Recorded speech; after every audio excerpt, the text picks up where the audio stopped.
So it looks at least one person in that White House briefing room wants to challenge Karine Jean-Pierre on her lies.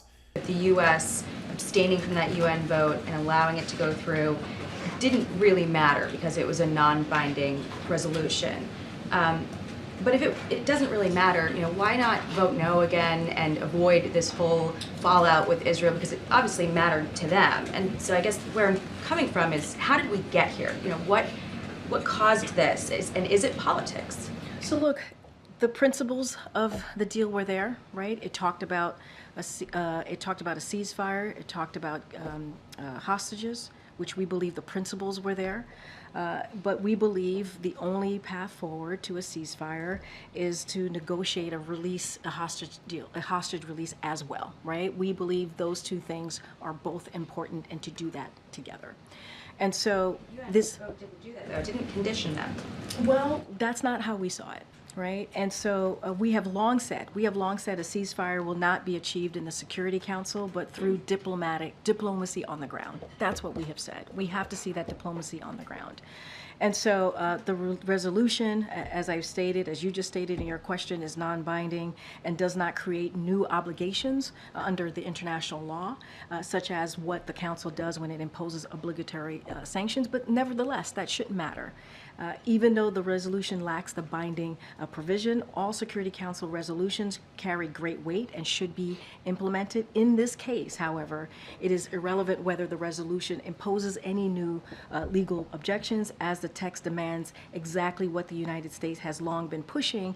We want both a hostage deal and a ceasefire, making sure that humanitarian aid gets in, and that's what we want to see. That's why we believe the principles were right, but we didn't feel like it did exactly where we stand on our policy.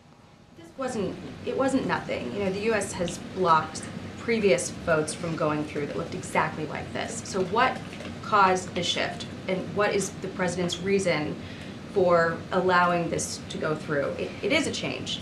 No, it is not. It is not a policy change. We've been very clear. We disagree.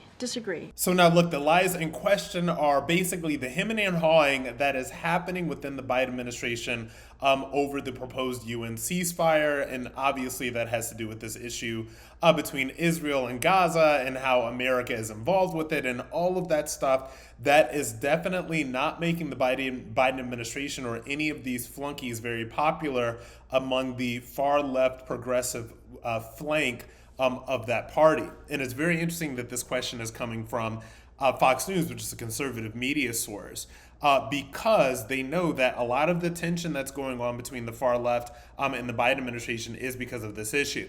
And what I think that's very interesting when you look at the fact that the far left, so there's this far left fringe among the Democrats, among the progressives, the people that are even to the left of, say, the Young Turks.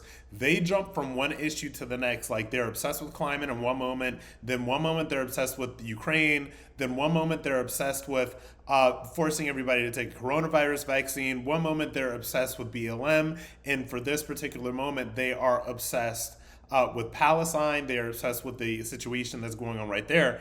And it's actually at a point right now where the Biden administration and the left doesn't know what to do with these people, because they can't be activated by throwing them some silly race bait as they could have been maybe in years past. So it's very interesting to see how they're going to address this.